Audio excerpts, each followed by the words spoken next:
Hello friends, welcome to class 11 plus 12। आज से ही शुरू होने वाली है पॉलिटिकल साइंस की special series for class 11th। हम क्लास 11th और क्लास 12th के आर्ट्स के सभी सब्जेक्टों की सीरीज़ इन हिंदी मीडियम लेके आएंगे विद प्रॉपर नोट्स, ताकि आपको एग्ज़ाम टाइम पे दिक्कत ना हो और अपने खुद के नोट्स बनाने की ज़रूरत ना पड़े और आप इसके हेल्प से अपने एग्ज़ाम को बेहतर मार्क्स से क्लियर कर सकें। तो आज से हम स्टार्ट करने वाले हैं पॉलिटिकल साइंस बुक 1 का चैप्टर 1, संविधान क्यों और कैसे। बहुत ही इंपॉर्टेंट चैप्टर है क्योंकि ये चैप्टर पूरी बुक का बेस है। अगर इसको हम क्लियर करते हैं तो आगे हमें पूरी बुक को समझने में दिक्कत नहीं होगी, लेकिन आज अगर आप इस चैप्टर को स्किप कर देते हैं यानी छोड़ देते हैं तो आपको आगे वाले चैप्टर में बहुत दिक्कत आ सकती है। तो चलिए बिना किसी टाइम को वेस्ट करते हुए स्टार्ट करते हैं हमारा फर्स्ट चैप्टर, संविधान क्यों और कैसे।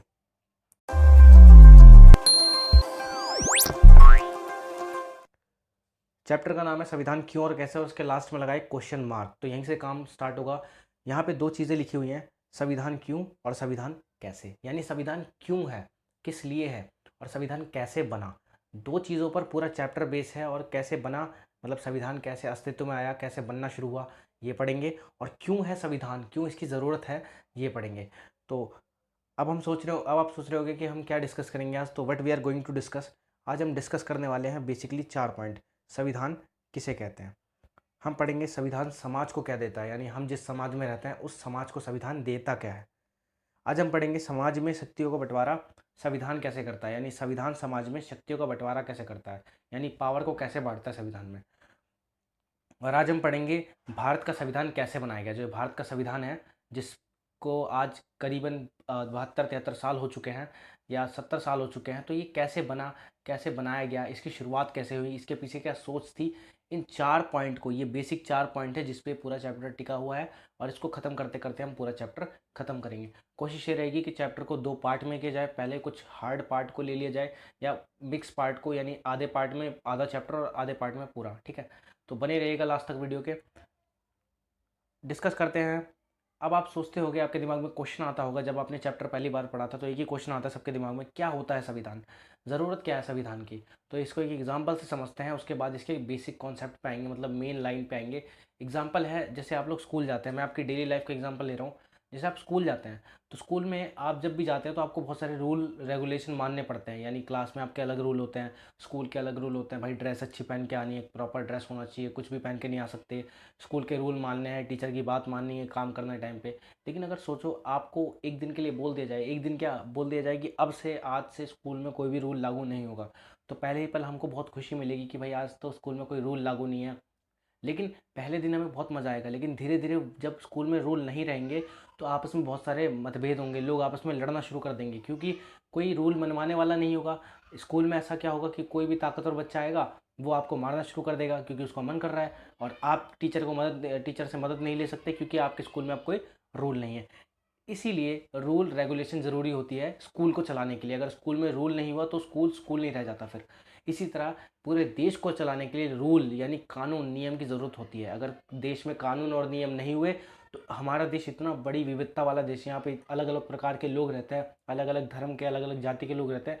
अगर देश में कानून या नियम नहीं हुआ तो शायद ही पूरा देश कभी ना चल पाए। इसीलिए हमें संविधान की ज़रूरत होती है।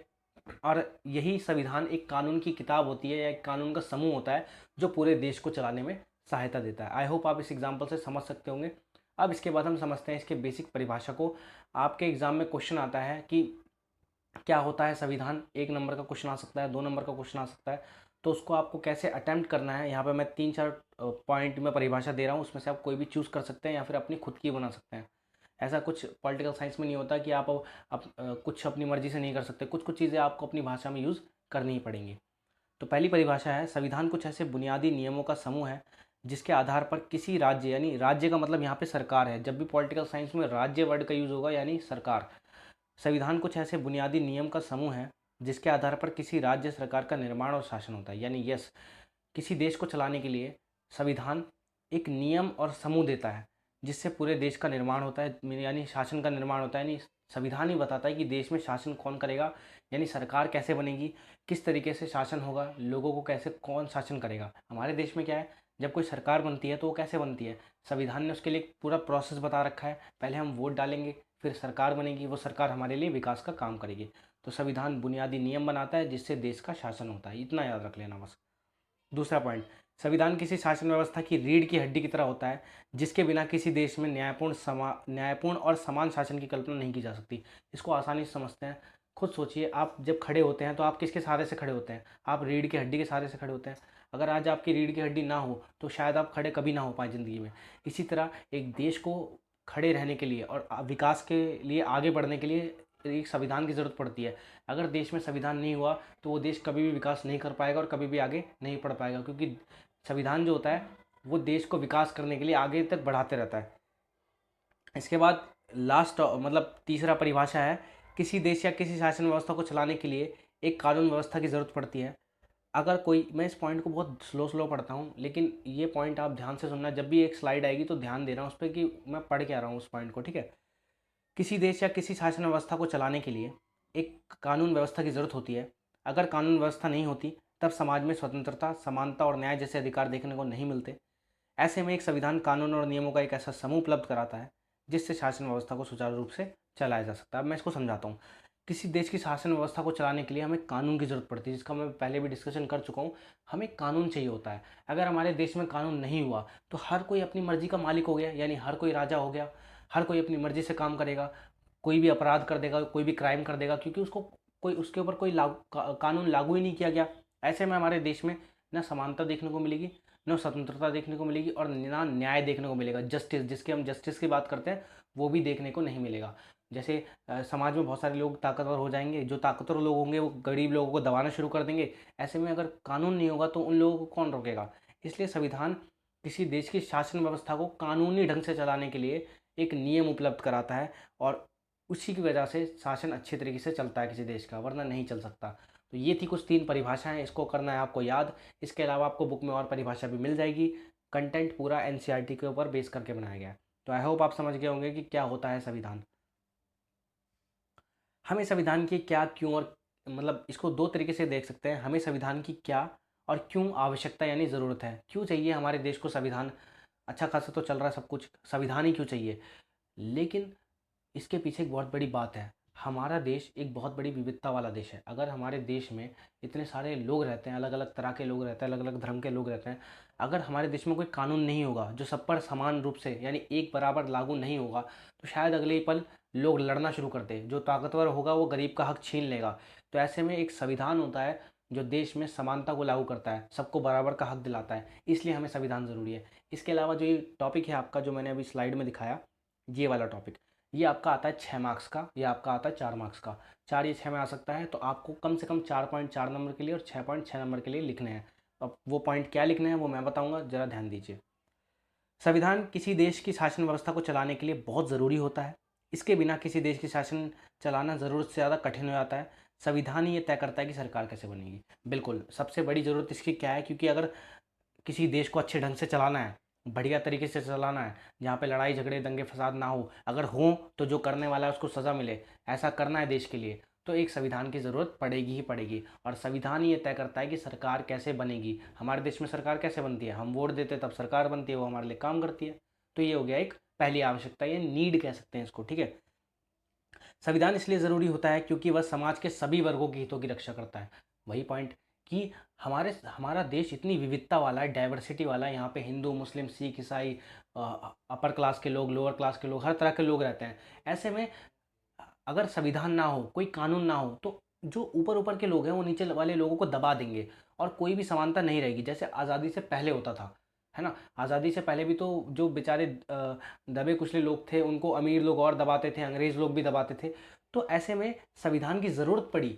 क्यों? क्योंकि वो सभी वर्गों को एक समानता का अधिकार देता है। सब लोग समान हैं, सब लोग स्वतंत्र हैं। इसलिए संविधान ज़रूरी है ताकि वो सभी के वर्गों के हितों की रक्षा करे, चाहे वो कोई भी वर्ग हो, अमीर वर्ग हो, गरीब वर्ग, सबके लिए बराबर हो, ठीक है। इसलिए संविधान की ज़रूरत है। देश में कानून व्यवस्था और सभी देशवासियों में तालमेल बनाए रखने के लिए संविधान की ज़रूरत पड़ती है। बिल्कुल, हमारे देश में कानून व्यवस्था बनाए रखने की ज़रूरत पड़ती है, इसलिए संविधान चाहिए।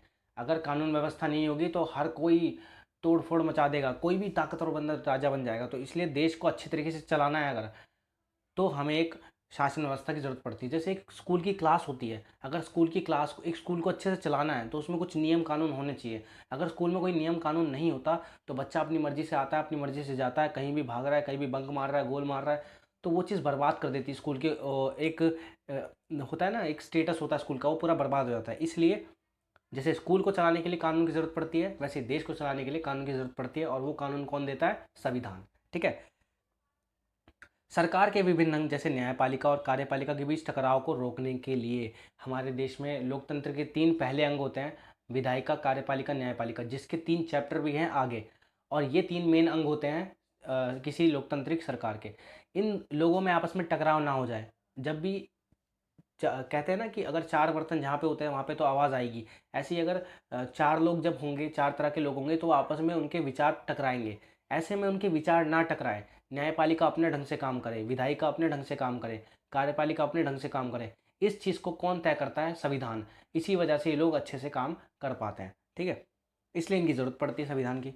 5वां पॉइंट, संविधान सरकार की मनमानी को रोकने के लिए और नागरिकों के अधिकार की रक्षा के लिए संविधान की ज़रूरत होती है। यस, मान लो संविधान ने बोला कि भाई जनता वोट देकर एक सरकार बनाएगी और सरकार उनके हितों के लिए काम करे, लेकिन अगले ही पल वो सरकार जीत कर कुछ नए कानून लागू कर दे कि भैया आप लोग इस तरह के कपड़े पहनोगे, इस दिन आप लोग हरे कलर के कपड़े पहनोगे, या फिर आपके बाल की कटिंग ऐसी होनी चाहिए। जैसे आपने किम जोंग का नाम सुना होगा, है ना, जो उत्तर कोरिया का है किम जोंग, वो इस तरीके से करता है। वो मतलब बाल ऐसे आपके कटिंग होनी चाहिए, सब कुछ, कपड़े ऐसे पहनोगे, ये टीवी सीरियल देखोगे, तो लोग बंध जाते हैं और सरकार की मनमानी चलती है, तो वो तानाशाही हो जाती है जहाँ पे सरकार का मन मर्जी चलेगी, भले ही जनता ने चुनाव। लेकिन इसी चीज़ को रोकने के लिए, सरकार की मनमानी को रोकने के लिए, जनता के हित की रक्षा करने के लिए संविधान की ज़रूरत होती है, ताकि कोई सरकार कल को आके अपनी मन मर्जी ना करने लग जाए कि भाई 5 साल हम जीत गए, अब हम अपनी मर्जी चलाएंगे। ठीक है। संविधान सभी नागरिकों को एक समान रूप से मौलिक अधिकार देता है और उनकी रक्षा करता है। बिल्कुल, चाहे अमीर हो, गरीब हो, चाहे मुस्लिम हो, हिंदू हो, सिख हो, ईसाई हो, सबको मौलिक अधिकार संविधान देता है और इसी की रक्षा संविधान खुद करता है। मौलिक अधिकार इतने ज़रूरी होते हैं कि खुद सरकार भी उसका उल्लंघन नहीं कर सकती, इसीलिए बहुत ज़रूरी होता है और इसकी रक्षा की जाती है संविधान द्वारा, क्योंकि मौलिक अधिकार ही है जो हमें खुलकर जीने का अधिकार देता है और इसकी रक्षा संविधान खुद करता है, इसलिए ज़रूरी है संविधान। लास्ट पॉइंट, ये मैंने एक एक्स्ट्रा पॉइंट डाला है, आप 6 भी यूज़ कर सकते हैं। संविधान इसलिए भी ज़रूरी है क्योंकि वह अपने देश के नागरिकों के एक राष्ट्रीय पहचान देता है। हर देश के लोगों की एक राष्ट्रीय पहचान होता है, भले ही हम लोग जन्म से हिंदू हो, मुस्लिम हो, सिख हो, ईसाई हो, लेकिन जब बात देश की आती है तो हम सारे भारतीय हैं, यानी इंडियन कहलाते हैं। और ये राष्ट्रीय पहचान हमें कौन देता है? संविधान देता है। तो एक अच्छे राष्ट्रीय पहचान के लिए संविधान की ज़रूरत पड़ती है और इसलिए हमें संविधान की आवश्यकता होती है। ये थी संविधान की नीड, यानी संविधान की आवश्यकता। आई होप इसको आप समझ गए होंगे। अब आपकी बुक, एनसीईआरटी बुक में संविधान के 4 काम दिए गए मेन। संविधान के बहुत सारे काम है वैसे तो, लेकिन आपकी बुक में 4 काम दिए गए और क्वेश्चन भी ये पूछता है कि संविधान के कोई 4 काम लिखिए, तो आपको वही 4 काम यहाँ पे लिखने हैं, वर्क ऑफ कॉन्स्टिट्यूशन या फिर संविधान के काम। तो संविधान का पहला काम क्या होता है? संविधान का पहला काम बुनियादी नियम का ऐसा समूह उपलब्ध कराना जिससे समाज के लोगों में तालमेल बना रहे। सोचो, आप स्कूल में पढ़ रहे हो, ठीक है, और अगर आप स्कूल में आपका मान लो किसी से लड़ाई होती है, कुछ भी होता है, लेकिन एक क्लास में तो आप लोगों को साथ में बैठना है ना।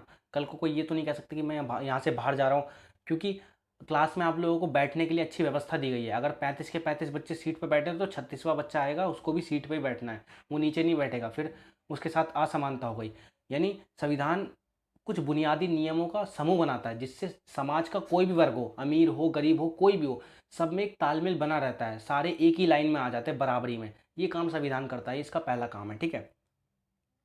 संविधान का दूसरा काम यह तय करना है कि समाज में निर्णय यानी फैसले कौन लेगा, और यानी शक्ति किसके पास होगी फैसले लेने की। संविधान ये तय करता है कि सरकार कैसे बनेगी। संविधान ही बताता है कि समाज के लिए और समाज के विकास के लिए फैसले कौन लेगा। कौन लेता है फैसले? सरकार लेती है। और संविधान ये तय करता है कि सरकार कैसे बनेगी, तो सरकार कैसे बनती है? जनता चुनती है, फिर सरकार बनती है। ठीक है। तो संविधान तय करता है कि समाज के विकास के लिए फैसले लेगा कौन, ये इसका दूसरा काम है। ठीक है। संविधान का तीसरा और बहुत इंपॉर्टेंट काम, बहुत ज़्यादा ज़रूरत होती है इस काम की, संविधान का तीसरा काम है कि वह सरकार द्वारा अपने नागरिकों पर लागू किए जाने वाले कानून की कोई सीमा तय करे, और यह सीमा ऐसी होती है कि खुद सरकार भी इसका उल्लंघन ना कर सके। बिल्कुल, देखो, मान लो हमने किसी सरकार को चुना, इस पॉइंट को मैं इस तरीके से समझाऊंगा। मान लो हमने किसी सरकार को चुना, कल को वो सरकार जीत गई और हमारे लिए बहुत सारे नियम कानून बने, लेकिन उसी नियम कानून को वो सरकार अगले ही पल तोड़ने लग जाए। मान लो हमें 6 मौलिक अधिकार दिए हैं, स्वतंत्रता का भी अधिकार जिसमें शामिल है, समानता का भी शामिल है। कोई सरकार जीती, अगले ही पल बोलने लगी भाई आप ऐसे कपड़े नहीं पहन सकते, या महिलाएं बिल्कुल नहीं पढ़ेंगी या कुछ भी नहीं करेंगी, तो ये तो सरकार की मनमानी हुई ना। तो संविधान का तीसरा काम ये है कि नागरिकों को दिए जाने वाले अधिकार और उन पर ऐसा कुछ नियम लगाया जाए ताकि उसका उल्लंघन खुद सरकार भी ना कर सके, खुद सरकार भी उनके अधिकारों को ना छेड़ सके, ना तोड़ सके। ठीक है, लेकिन जब आपातकाल का टाइम आता है, जब देश में युद्ध वगैरह होते हैं, तब हमारे मौलिक अधिकार को कुछ दिन के लिए स्थगित कर दिया जाता है, यानी बंद कर दिया जाता है, हमसे ले लिया जाता है। लेकिन जब सारी चीज़ें बराबर हो जाती है तो उसको हमें वापस लौटा दिया जाता है। संविधान का चौथा और आखिरी काम, संविधान का चौथा काम है कि वह सरकार को ऐसी क्षमता यानी ऐसी पावर दे जिससे वह जनता की इच्छाओं को पूरा कर सके और न्यायपूर्ण समाज की स्थापना कर सके। हमारा देश है, हमारे देश की हर जनता जब वोट करती है तो सरकार से उसकी बहुत उम्मीद होती है। हमारे देश में जितने भी लोग हैं उनकी सरकार से अलग अलग तरह की उम्मीद होती है कि सरकार अच्छा काम करे, सड़क अच्छे बनाए, शिक्षा अच्छी दे। और ये सारी उम्मीदों को पूरा करने के लिए हम एक सरकार चुनते हैं, और ये सारी उम्मीदों को पूरा करने की पावर सरकार को कौन देता है? संविधान। संविधान ही सरकार को पावर देता है ताकि हमारी इच्छाओं को, जनता की इच्छा को पूरा कर सके। ये थे आपके संविधान के 4 काम, और यही आएंगे पेपर में। इसको आप एज इट इज़ ऐसे ही याद कर लेना। ये मैंने जो लाइन के साथ एक्सप्लेन किया है, ये मेरी एक्सप्लेनेशन है ताकि आपको बाद में दिक्कत ना हो।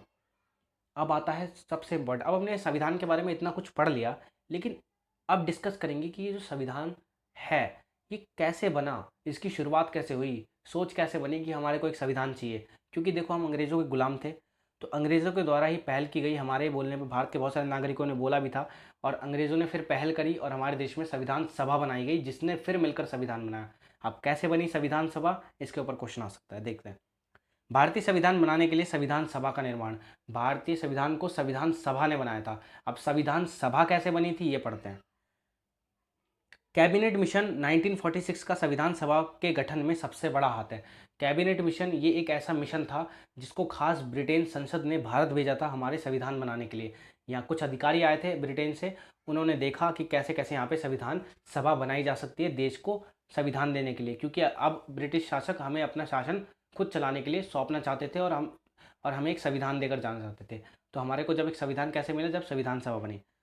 अब क्या है कैबिनेट मिशन, इसको पढ़ लेते हैं, क्योंकि कैबिनेट मिशन के द्वारा ही संविधान सभा बनी, जिसके सदस्यों ने बाद में मिलकर संविधान बनाया जो आज तक चल रहा है। कैबिनेट मिशन 9 दिसंबर 1946 को एक संविधान सभा का गठन किया गया। कैबिनेट मिशन ने 9 दिसंबर 1946 को एक संविधान सभा का गठन किया। 1 नंबर का क्वेश्चन आ सकता है। संविधान सभा में 389 सदस्यों का चुनाव किया गया, जिसमें से देसी रियासतों से 93 और ब्रिटिश भारत से 296 सदस्य शामिल थे। देखो, संविधान सभा जो संविधान बनाने वाली थी उसमें जाहिर सी बात है कुछ सदस्य की मेंबर की जरूरत होगी, तो टोटल मेंबर कितने लिए गए? 389। 389 मेंबर में से 93 मेंबर थे देसी रियासतों के। अंग्रेज लोग तो शासन करते ही थे भारत में, लेकिन कुछ कुछ रियासतें भी थी, राजा रजवाड़े भी थे, थोड़े थोड़े छोटे छोटे, वहाँ से 93 सदस्य उठाए गए। इसको आपको ऐसे ही याद करना पड़ेगा। और ब्रिटिश भारत, पहले भारत स्वतंत्र नहीं था इसलिए उसको ब्रिटिश भारत कहा जाता था, वहाँ से 296 सदस्य लिए गए। संविधान सभा के सदस्य 1935 में बनी प्रांतीय विधानसभा के सदस्यों द्वारा अप्रत्यक्ष विधि से चुने गए।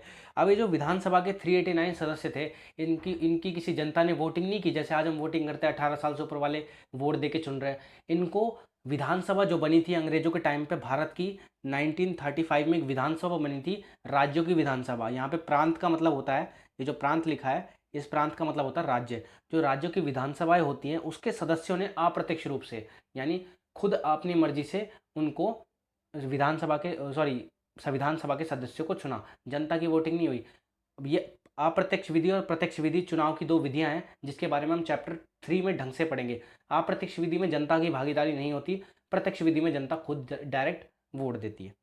ठीक है, वोटिंग की बात की मैंने, प्रत्यक्ष विधि में जनता खुद वोट देती है, अप्रत्यक्ष विधि में उनकी कोई भागीदारी नहीं होती। ठीक है, हर प्रांत यानी हर राज्य में अब कैबिनेट मिशन के जो 389 सदस्य चुने गए, वो कैसे चुने गए, कहाँ कहाँ से चुने गए?